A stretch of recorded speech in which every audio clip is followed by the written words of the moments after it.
Hello Jharkhand board के प्यारे बच्चों, आज की इस वीडियो में हम आपको क्लास 12th के फिजिक्स का 3 मार्क्स में पूछा जाने वाला डेरिवेशन बताने वाले हैं जो 2026 में ये कंफर्म आने वाला है। 100% ये आपका एग्जाम में छपने वाला है। ठीक, इससे पहले हम आपको सेलेक्ट करके, है ना, वैसे टोटल देखा जाए तो आपके 12th फिजिक्स में ही 40 से भी ज्यादा डेरिवेशन पढ़ने हैं। हम तो ये 40 कम बताएं, तकरीबन हर एक छोटा मोटा डेरिवेशन जोड़िएगा तो टोटल 60 भी हो जाता है, लेकिन कम से कम 40 डेरिवेशन पढ़ने हैं आपको, जिसमें से हम आपको मात्र सेलेक्ट करके कितना बताए हैं, तो मात्र 15 ही पढ़ना है। और एक ये वाला छोटा सा ऐड हो जाएगा इसमें, तो हो जाएगा 16, लेकिन इसमें से 15 वाला में एक साइक्लोट्रॉन वाला आपको नहीं पढ़ना है। ठीक है, तो टोटल मिला के देखा जाए तो ओवरऑल अभी भी कितना डेरिवेशन है, मात्र 15 डेरिवेशन है। तो एक डेरिवेशन ये वाला और इसके पहले वाला 14 डेरिवेशन, तो टोटल कितना हो गया, 15 डेरिवेशन। बोल भैया हम लोग को 15 डेरिवेशन कहां मिलेगा, तो आपको इसी वीडियो के डिस्क्रिप्शन में हम लिंक दे देंगे, हो सकता है, या फिर सर्च भी कीजिएगा ना कि टॉप 15 डेरिवेशन बाय, हमारे चैनल का नाम बाय टारगेट टॉपर 95, तो हमारा ही वीडियो सबसे पहले आपको दिखेगा। ठीक है, उसके बाद आराम से वो 15 डेरिवेशन और एक ये, ठीक है, तो उसमें से एक हटा देंगे और ये एक जोड़ देना है, तो टोटल आपका ओवरऑल 15 ही डेरिवेशन होता है। उतने रट के जाना है, वही हूबहू आपके पेपर में छपने वाला है। तो इसलिए आपको करना बस यही है, वो 15 डेरिवेशन को एकदम रट लेना है ना, उसी के भीतर आपका कोई 5 से 6 डेरिवेशन आपके एग्जाम में छपने वाला है। ठीक है, उसका आंसर, बोल सर कहां मिलेगा सर, तो उसका भी आंसर आपको लगभग हमारे चैनल पर अपलोड ही है ना, लेकिन हो सकता है प्रयास करेंगे एक ऐसा वीडियो बनाने का जिसमें से 15 का आंसर एक साथ दे देने का। ठीक, चलिए, तो इसका, और उससे पहले एक प्यारा सा इंफॉर्मेशन, जो चाहते हैं कि भैया हम अभी तक कुछ नहीं पढ़े और प्रैक्टिस करना चाहते हैं, कम पढ़ के ज्यादा नंबर लाना चाहते हैं, तो उसके लिए हमारा रिवीजन क्लास चल रहा है ना, जिसका प्राइस है 149, जिसमें से 99 का आपको गैस पेपर बिल्कुल फ्री मिलने वाला है। बोल भैया नहीं, हम क्रैश कोर्स नहीं ज्वाइन करेंगे, मतलब ये वाला रिवीजन बैच नहीं ज्वाइन करेंगे, तो क्या होगा, तो कुछ नहीं, आप सिर्फ 99 का गैस पेपर खरीद लीजिए। लेकिन जो चाहते नहीं बैच भी खरीदें, 50 रुपये और लगा के, उसको गैस पेपर फ्री मिल जाएगा। तो जो इच्छा है, आपको इच्छा है कि हम पूरा सब कुछ खरीदना चाहते हैं, है ना, तो 149 लगेगा, गैस पेपर फ्री मिल जाएगा। सिर्फ गैस पेपर चाहते हैं तो 99 लगेगा। अब आ जाते हैं हम लोग इधर, ठीक है, और टेंशन नहीं लेना है। ठीक, चलिए, तो पहला देखिए प्यारा सा डेरिवेशन है कि state and prove Gauss law, है ना, यानी कि गॉस के सिद्धांत या फिर गॉस के थ्योरम को बताना है और उसको सिद्ध भी करना है ना। गॉस के थ्योरम को या फिर गॉस लॉ जो भी बोलिएगा उसको क्या करना है, तो बताना है कि गॉस लॉ या फिर गॉस थ्योरम होता क्या है और इसको सिद्ध करना है। ये कितना मार्क्स का पूछेगा, 3 मार्क्स का। इस बार फिक्स है क्योंकि ये पूछा गया अभी से बहुत साल पहले, जैक 2014 में, और इस बार भी छपने वाला आपके एग्जाम में। तो गॉस लॉ क्या होता है, तो गॉस साहब ने बस यही कहा था, गॉस साहब ने यही कहा था कि मान लो कोई यहाँ पे सरफेस क्लोज है और बहुत सारा चार्ज है, Q1 है, Q2 है, Q3 है, Q4 है, बहुत सारा चार्ज है। तो इन्होंने कहा था कि जो इलेक्ट्रिक फ्लक्स होगा, विद्युत फ्लक्स होगा, वो बराबर होगा सिर्फ अंदर के चार्ज के, वो बराबर होगा सिर्फ अंदर के चार्ज के, और एप्सिलॉन नॉट टाइम्स होगा, और कितना होगा, 1/एप्सिलॉन नॉट टाइम्स होगा, है ना। तो इसको ओवरऑल जोड़िएगा तो हो जाएगा 5 बराबर Q इनसाइड डिवाइडेड बाय कुछ नहीं, Q इनसाइड गुने 1, Q इनसाइड, और एप्सिलॉन नॉट गुने कुछ नहीं है, तो एप्सिलॉन नॉट का एप्सिलॉन नॉट। तो ओवरऑल ये स्टेटमेंट कहा था किसने, तो आपके गॉस साहब ने, है ना। तो ये स्टेटमेंट पहले लिखना है और फिर इसको प्रूव्ड भी करना है, समझ में आ रहा, बहुत आसान है, बहुत ईजी है, एक बार देख लीजिए प्यार से। ठीक है, तो देखिए वही चीज यहाँ पे लिखा हुआ है गॉस थ्योरम में या फिर गॉस लॉ में, क्या लिखा हुआ है कि इट स्टेट्स दैट, ये कहता है कि total electric flux over a close surface, माने एक बंद सरफेस का जो इलेक्ट्रिक फ्लक्स होगा, जिसको हम लोग फाई से दिखाते हैं, विद्युत फ्लक्स होगा, है ना, कहता है कि surface area is equal to, वो बराबर होगा, किसके बराबर होगा, तो total charge enclosed by this surface, है ना, कि चार्ज कितना अंदर है सरफेस के, यानी कि चार्ज इनसाइड यानी Q इनसाइड, है ना, और एंड 1/एप्सिलॉन नॉट टाइम्स, और ये किसके गुना में होगा, तो 1/एप्सिलॉन नॉट के टाइम्स में होगा। समझ में आ रहा कुछ, ठीक, तो ओवरऑल देखा जाएगा तो बनेगा Q inside by epsilon not, इसको डायरेक्ट लिख देते हैं इस तरह से, है ना। चलिए, तो वही देख सकते हैं यहाँ पे अंदर में छापा गया है, हम पूरा लिख दिए एकदम एक्सप्लेन करके। टॉपर एक इसी तरह लिखता है ना, हिंदी वाले अपना हिंदी लिखिएगा, इंग्लिश वाले इंग्लिश। देखिए Q1 Q2 Q3 Q4 Q5 है, तो Q इनसाइड यहाँ पे सिर्फ अंदर वाला है, 1 2 3, Q1 Q2 प्लस Q3, ठीक है, और ये रहा आपका 5 बराबर Q inside divided by epsilon not, simple है। जहाँ पे 5 आपका इलेक्ट्रिक फ्लक्स है, बहुत ज़्यादा इंपॉर्टेंट है, इलेक्ट्रिक फ्लक्स का यूनिट क्या होता है, कमेंट में बता के जाना कि इलेक्ट्रिक फ्लक्स का ऐसा यूनिट क्या होता है। और यहाँ पे Q इनसाइड चार्ज है, epsilon not permittivity in free space है, ठीक है।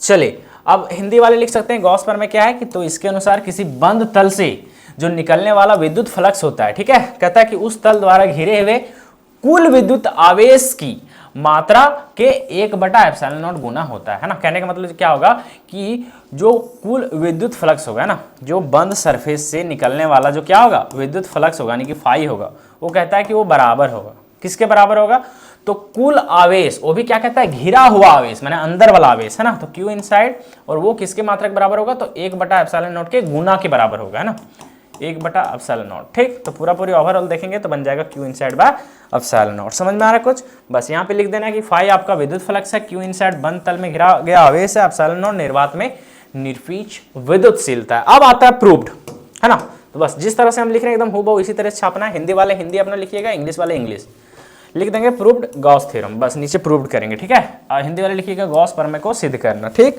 अब कैसे सिद्ध करेंगे, तो हम लोग मानेंगे, देखो क्या मानेंगे, हम लोग मानेंगे कि कोई एक चार्ज है, कोई एक चार्ज है प्लस Q, ठीक है, कोई एक चार्ज है प्लस Q, ठीक, जो घिरा हुआ है सरफेस से, जो किसी सरफेस से घिरा हुआ है यानी कि किसी सरफेस के अंदर चार्ज है, और उस सरफेस का रेडियस मान लेंगे R है, क्या मान लेंगे R, बस वही चीज को यहाँ पे ऊपर में लिख देंगे स्टेटमेंट में, ये लिखना जरूरी है, बस सिंपल सा लिखेंगे कि suppose a charge plus Q, माना कि एक आवेश प्लस Q है, ठीक है, कहता है इनक्लोज्ड बाय द सरफेस, जो सरफेस से घिरा हुआ है ना, कहता है ऑफ द रेडियस R, जिसका रेडियस R है, जिसका रेडियस क्या है R है। ठीक, तो माने कि यहाँ पे मान लो ये चार्ज प्लस Q है जो एक सरफेस से घिरा हुआ है, जिसका रेडियस कितना है सर, तो R है, सिंपल है, ये आपका क्या है सेंटर है इसका। ठीक है, चलिए बहुत आसान है। हिंदी वाला लिखिएगा कि माना एक प्लस Q आवेश बंद तल से घिरा है और जिसकी त्रिज्या कितना है, तो R है, इतना तो लिख सकते हैं, यहाँ तक तो कोई समस्या नहीं होगा, बहुत आसान है चीजें,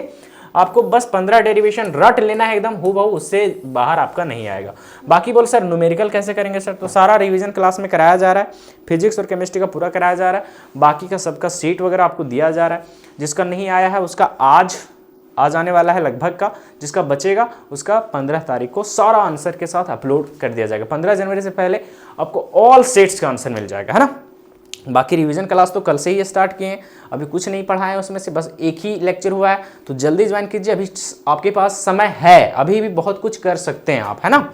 चलिए, तो हम लोग इतना लिखेंगे, और ये रहा आपका फिगर, देखिए यहाँ पे प्लस चार्ज है जो घिरा हुआ है एक सरफेस से, डॉट डॉट से दिखाएंगे हम लोग, है ना, और ये रहा उसका रेडियस यहाँ पे, ठीक है। अब ध्यान दो यहाँ पे, अब हम लोग क्या करेंगे, यहाँ पे हम लोग को एक एलिमेंट लेना पड़ेगा, है ना, हम लोग एक एलिमेंट यहाँ पे लेंगे। ठीक, अब यहाँ पे हम लोग चेक करेंगे इस चार्ज के कारण क्या यहाँ पे इलेक्ट्रिक फील्ड है, क्या यहाँ पे विद्युत क्षेत्र है, तो चेक करने के लिए हम लोग एक टेस्ट चार्ज लाएंगे Q0 प्लस Q0, है ना, टेस्ट पॉजिटिव चार्ज लाएंगे यहाँ पे टेस्ट करने के लिए।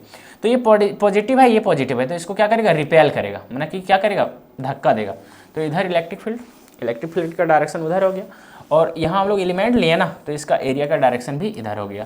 तो देखो ई का भी डायरेक्शन इधर और एरिया का भी डायरेक्शन इधर है, तो दोनों का डायरेक्शन जब सेम रहता है, दो वेक्टर का डायरेक्शन सेम रहता है, तो थीटा कितना बनता है, 0 डिग्री। ये तो पता होगा, दो वेक्टर का डायरेक्शन कहीं ऑपोजिट, इसका डायरेक्शन इधर, इसका डायरेक्शन इधर, तो यहाँ पे थीटा कितना बनेगा, तो 180 डिग्री, लेकिन यहाँ पे डायरेक्शन दोनों का सेम है, तो थीटा कितना बनेगा, 0 डिग्री। ये तो पता है ना, वही चीज़ यहाँ पे लिखा है कि थीटा का वैल्यू कितना है, यहाँ पे 0 डिग्री है। अब बस वही चीज़ है, देखो कितना आसान है चीज़ें। अब हम लोग जानते हैं, है ना, आपको इलेक्ट्रिक फ्लक्स जब पढ़े होंगे, ठीक है, तो उसका फॉर्मूला होता है फाई बराबर इंटीग्रेशन ऑफ, इसको ऐसे भी लिख सकते हैं, integration of E dot d ए, इसको तोड़ के ऐसे भी लिख सकते हैं कि फाई बराबर integration of E D A, dot product जब हटता है तो आता है कॉस थीटा। ठीक है, ये चीज, तो वही चीज यहाँ पे लिखा है, हम लोग जानते हैं कि फाई बराबर होता है integration of E dot d A, E मतलब इलेक्ट्रिक फील्ड और डी ए मतलब छोटा एरिया। ठीक है, हाँ, तो फाई का फाई रहने दिए और ई डॉट को हटा के यहाँ पे कॉस थीटा बैठा देते हैं। तो हम लोग जानते हैं कि थीटा का वैल्यू कितना है, तो 0 डिग्री है, थीटा 0 डिग्री था ना ऊपर में भी, हाँ, तो थीटा का वैल्यू कितना है, 0 डिग्री है। तो देखो यहाँ पे फाई का फाई, इंटीग्रेशन का इंटीग्रेशन, ई का ई, डी ए का डी ए, कॉस का कॉस, और थीटा की जगह आ गया 0 डिग्री, क्यों, क्योंकि कॉस थीटा का वैल्यू है कितना, 0 डिग्री। बहुत आसान है चीज़ें। अब आगे बढ़ते हैं, देखिए यहाँ पे, अब आगे क्या है, देखो यहाँ पे फाई का फाई है, ठीक, फाई का क्या है, फाई है। अब ध्यान दो यहाँ पे, ई आपका कांस्टेंट है ना, तो इंटीग्रेशन में ये बाहर निकल जाता है, तो देखो यहाँ पे ई बाहर निकल गया, है ना। अब ध्यान दो, ई है डी ए, तो बस डी ए यहाँ पे इंटीग्रेशन के अंदर रहेगा। अब cos 0 का वैल्यू होता है 1, cos 0 का वैल्यू कितना होता है 1, cos 0 डिग्री का वैल्यू होता है 1, तो cos 0 की जगह हम लोग क्या बैठा देंगे, 1 बैठा देंगे, है ना। इस तरह से एकदम लिखते जाना है, तब फुल का फुल नंबर मिलेगा। ठीक, ये हो गया। अब देखो यहाँ तक समझ में आ गया ना, चलो अब आगे बढ़ते हैं।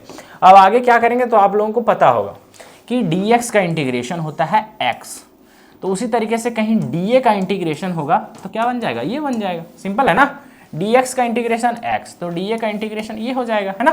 तो देखो यहाँ पे e का जैसे का तैसे है, dA इंटू 1, सिर्फ dA बचेगा, है ना, सिर्फ dA, e खत्म हो जाएगा 1 से गुना होगा तो, और dA का इंटीग्रेशन क्या आ जाएगा, ये हो जाएगा। तो dA की जगह पर क्या आ गया, ये आ गया। सिंपल है।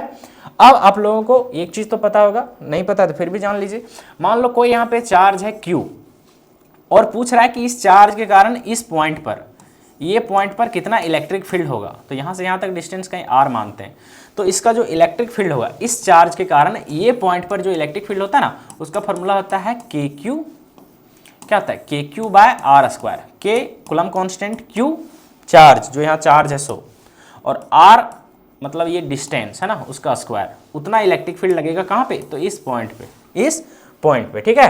तो उसी तरीके से यहाँ पे देखिए, उसी तरीके से क्या था ऊपर में देख लीजिए थोड़ा सा, इसलिए हम पूरा बेसिक से समझाते चल रहे हैं। देखो उसी तरीके से यहाँ कोई चार्ज है और यहाँ कोई पॉइंट है मान लो, है ना, तो हम लोग इस चार्ज के कारण इस पॉइंट पर देख रहे हैं कि यहाँ पे कितना इलेक्ट्रिक फील्ड होगा, है ना।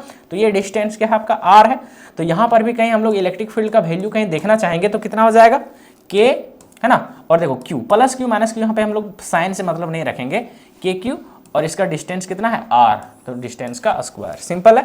अब आप लोग को ये भी पता होगा कि k का वैल्यू क्या होता है, k का वैल्यू होता है 1/4 पाई एप्सिलॉन नॉट, बस। अब ये वाला k का वैल्यू कहीं पुट कर देंगे तो फाइनली E बराबर क्या बन जाएगा, E बराबर बन जाएगा 1/4 पाई एप्सिलॉन नॉट इंटू इसका वैल्यू हो गया Q/r स्क्वायर, Q/r स्क्वायर। ये आ गया आपका E का वैल्यू, क्या आ गया, E का वैल्यू, है ना। चलिए अब आगे आ जाइए, देखो वही चीज़ यहाँ पे लिखा है, देखो फाई का फाई, E का वैल्यू देखो यहाँ पे क्या होता है 1/4 पाई एप्सिलॉन नॉट और Q/r स्क्वायर, ये हो गया पूरा पूरी। अब ये रहा एरिया, एरिया क्या होता है 4 पाई r स्क्वायर, है ना, आपको पता है ना एरिया क्या होता है 4 पाई r स्क्वायर होता है, तो एरिया का वैल्यू 4 पाई r स्क्वायर।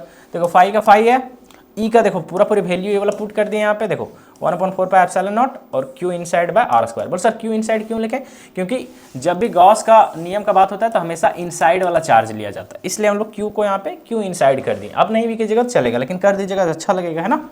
चलो, और एरिया की जगह हम लोग यहाँ पे पुट कर दिए 4 पाई r स्क्वायर। अब देखो सब कट जाएगा, है ना, बहुत चीज़ें आसान है सर। देखिए 4 पाई से ये 4 पाई गया, है ना, ये r स्क्वायर से देखिए r स्क्वायर गया, कोई दिक्कत। अब ऊपर में खाली देखिए Q इनसाइड बचा और नीचे बचा एप्सिलॉन नॉट, तो बस वही आ गया फाई का फाई, तो फाई बराबर Q inside upon epsilon not. ठीक, बहुत आसान है चीज़ें। आपका इच्छा हो तो यहाँ लिख सकते हैं, क्योंकि हम ऊपर में वैसे लिख भी दिए थे, लिख दीजिएगा अच्छा रहेगा। फाई आपका इलेक्ट्रिक फ्लक्स है, विद्युत फ्लक्स है। Q इनसाइड आपका इनसाइड चार्ज है, यानी अंदर का जो चार्ज है सरफेस एरिया का, आप इतना शॉर्ट में लिखेगा चलेगा। एप्सिलॉन नॉट आप एब्सोल्यूट परमिटिविटी भी लिख सकते हैं, निरपेक्ष पारगम्यता भी लिख सकते हैं, या फिर यहाँ पे लिख सकते हैं परमिटिविटी इन फ्री स्पेस, दोनों बात सेम होता है। चलिए, तो आज का क्लास कैसा लगा कमेंट में जरूर बताएं। आपकी इच्छा है कि हम बहुत अच्छा रिजल्ट लाएं, बहुत अच्छी तैयारी करें, तो आप हमारे कोर्स के अंदर ज्वाइन हो सकते हैं, नहीं तो आपका भाई हमेशा आपके साथ है।